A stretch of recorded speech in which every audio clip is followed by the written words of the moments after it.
Welcome back, everyone. Okay, so we've already established the ground rule of our reality. We live in a world defined by scarcity. There's just never enough to go around. Today, we're going to tackle the immediate, absolutely unavoidable consequence of that reality, which is the economic necessity of choice. Now, choice isn't just something we happen to do on a Tuesday. It's literally the engine driving all economic behavior. Let's drop right into a super relatable everyday scenario. Imagine you walk into a shop and you've got a fixed amount of cash in your pocket. Instantly, whether you realize it or not, your brain starts mapping out the value or utility of everything around you. You look around and see a brand new book you've been wanting to read, a quick snack, maybe a great pair of shoes, or, well, there's always the incredibly boring but super responsible option of just keeping the cash in your pocket. But the math here is rigid, right? Your wallet simply cannot support all of these desires at the exact same time. So what do you do? Scarcity essentially forces your hand. You have to decide. Selecting one option inherently means rejecting all the others. And that specific moment, that forced rejection, is the fundamental building block of all economics.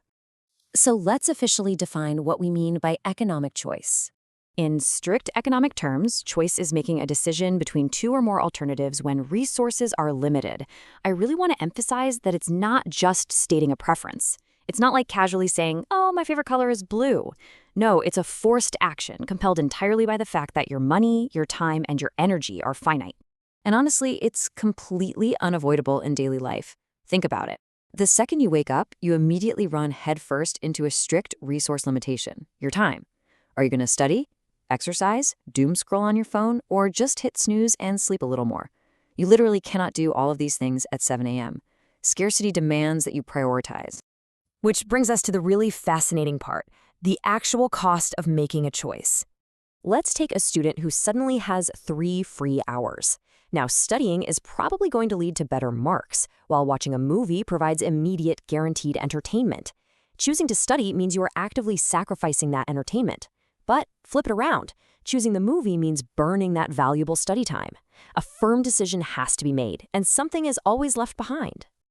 So the absolutely crucial takeaway here is that every single choice carries a cost, even if you don't pull out a credit card.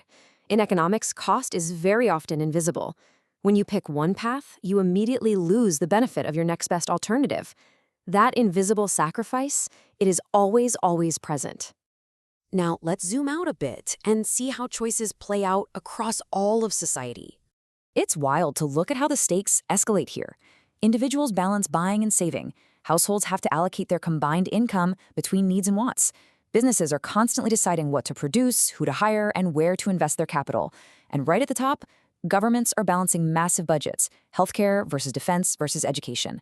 A government cannot fund everything simultaneously. They are bound by the exact same scarcity limitations as that teenager in a shop with limited pocket money. I absolutely love this quote. Economics is not about having unlimited options. It is about making the best possible decision from limited options. That really hits the nail on the head. Good decision-making simply means extracting the maximum possible value from whatever scarce resources we happen to possess.